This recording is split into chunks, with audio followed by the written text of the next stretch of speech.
उनकी अपील है कि उन्हें हम मदद करें। चाकू की पसलियों से गुजारिश तो देखिए। मशहूर शायर दुष्यंत कुमार की ये लाइनें पश्चिम बंगाल में विपक्षी एकता की ममता बनर्जी की अपील और उस पर लेफ्ट और कांग्रेस की प्रतिक्रिया को देखकर याद आ रहे हैं। ऐसा इसलिए क्योंकि कांग्रेस को तोड़कर और लेफ्ट को कुर्सी से हटाकर पश्चिम बंगाल में सत्ता हासिल करने वाली ममता बनर्जी अब बीजेपी का डर दिखाकर उन्हीं से मदद की गुहार लगा रहे हैं। लेकिन लेफ्ट और पश्चिम बंगाल के कांग्रेस नेता फिलहाल दीदी के साथ आने को तैयार नहीं दिख रहे हैं। इस मुद्दे पर विस्तार से बात करेंगे। नमस्कार, बोले भारत देख रहे हैं आप और मैं हूं आपके साथ ऋषभ चौहान। दरअसल मामला यह है कि पश्चिम बंगाल में 15 साल तक राज करने वाली ममता बनर्जी ताजा चुनाव में बीजेपी के हाथों से मिली करारी हार के बाद राज्य में विपक्षी एकजुटता की बातें कर रहे हैं। चुनाव हारने के बाद ममता बनर्जी ने एक वीडियो संदेश जारी किया है जिसमें उन्होंने बंगाल के सभी विपक्षी दलों, छात्र संगठनों और गैर सरकारी संस्थानों से बीजेपी के खिलाफ एकजुट होने की अपील की है। ममता बनर्जी ने कहा है कि बीजेपी का मुकाबला करने के लिए एक साझा मंच बनाया जा सकता है और इसके लिए कांग्रेस, वाम दलों और यहां तक कि अति वामपंथी ताकतों को भी साथ आना चाहिए। लेकिन ममता की इस अपील के बाद कांग्रेस की तरफ से बेहद तीखी प्रतिक्रिया सामने आई है। प्रवक्ता सौम्या आइचा राव ने न सिर्फ ममता की अपील को खारिज कर दिया है बल्कि उनकी अपील में अति वामपंथी समूहों को भी साथ लाने के सुझाव पर तीखी प्रतिक्रिया जाहिर की है। उन्होंने कहा है कि हमें अपने कानों पर विश्वास नहीं हो रहा है। अपने राष्ट्रीय दलों को, कांग्रेस और वाम और अति वामपंथियों को एक साथ शामिल होने का निमंत्रण दिया है। अति वामपंथियों से आपका क्या मतलब है?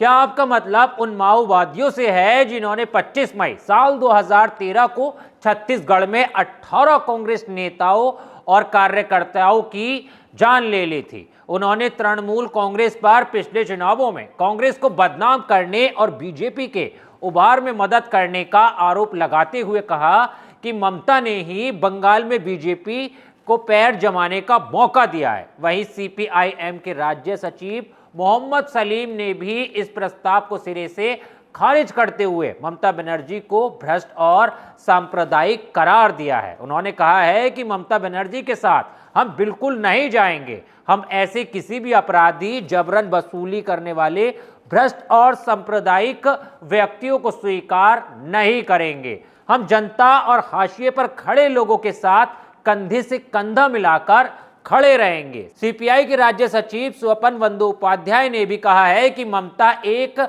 निरंकुश और अलोकतांत्रिक नेता है जिसने हाथ मिलाने का सवाल ही पैदा नहीं होता। अभिजीत मजूमदार तो इससे भी आगे बढ़ गए। उन्होंने तृणमूल कांग्रेस को एक दक्षिण पंथी पार्टी करार दिया है, जबकि एसयूसीआई कम्युनिस्ट के पोलित ब्यूरो सदस्य अमिताभ चटर्जी ने कहा है कि ममता इस तरह की अपील केवल इसलिए कर रहे हैं क्योंकि उन्हें हार का सामना करना पड़ा है। इन बयानों से साफ है कि कम से कम पश्चिम बंगाल के कांग्रेस नेताओं और लेफ्ट को ममता की राजनीति और इरादों पर भरोसा नहीं है। यानी विपक्षी एकता के नाम पर तमाम गैर बीजेपी दलों को अपने साथ लामबंद करने की ममता बनर्जी की उम्मीदों को शुरुआत में ही झटका लग गया है। और ऐसा होना स्वाभाविक भी है क्योंकि पश्चिम बंगाल में ममता बनर्जी की राजनीति कांग्रेस और वाम दलों को सफाया करके ही खड़ी हुई है। उन्होंने पहली बार बंगाल की सत्ता हासिल करने के लिए 3 दशक पुराने लेफ्ट के शासन को खत्म किया था और इसके लिए उस वक्त बीजेपी उनकी तारीफ करती थी।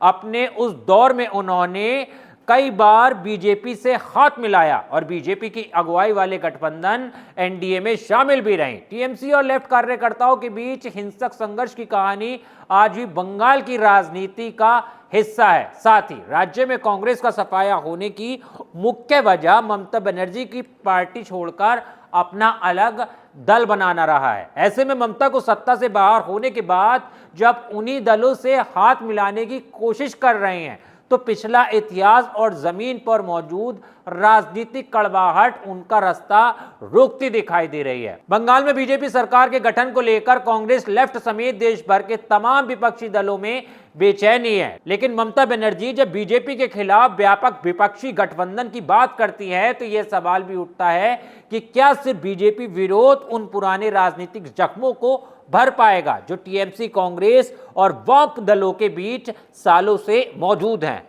और अगर आगे चलकर इन दलों के नेता इस दिशा में कोई फैसला कर भी लें तो भी क्या उनके कार्यकर्ता पश्चिम बंगाल में जमीनी स्तर पर कभी साथ आ पाएंगे? क्योंकि चुनावी राजनीति सिर्फ शीर्ष नेताओं के बयानों से नहीं बल्कि जमीनी समीकरणों से भी तय होती है। फिलहाल इतना तो दिख रहा है कि बंगाल की राजनीति एक नए मोड़ पर खड़ी है। बीजेपी के वर्चस्व वाली राजनीति को सामने देख ममता बनर्जी विपक्षी एकता के लिए कोशिश जरूर कर रही हैं, लेकिन कांग्रेस और वाम दलों के तेवर फिलहाल तो यही बता रहे हैं कि यह राह बिल्कुल आसान नहीं होने वाली है। इस पूरे मामले पर आपकी क्या राय है, एक बार हमें कमेंट करके जरूर बताइएगा। क्या बीजेपी विरोध की राजनीति विपक्षी दलों को करीब लाएगी या फिर पुराने टकराव और विरोधाभास विपक्षी एकता पर भारी पड़ेंगे? अभी के लिए इतना ही। ऐसी खबरों और विश्लेषण के लिए बोले भारत को लाइक, सब्सक्राइब करना ना भूलें। मिलता हूं किसी और वीडियो में, तब तक के लिए धन्यवाद।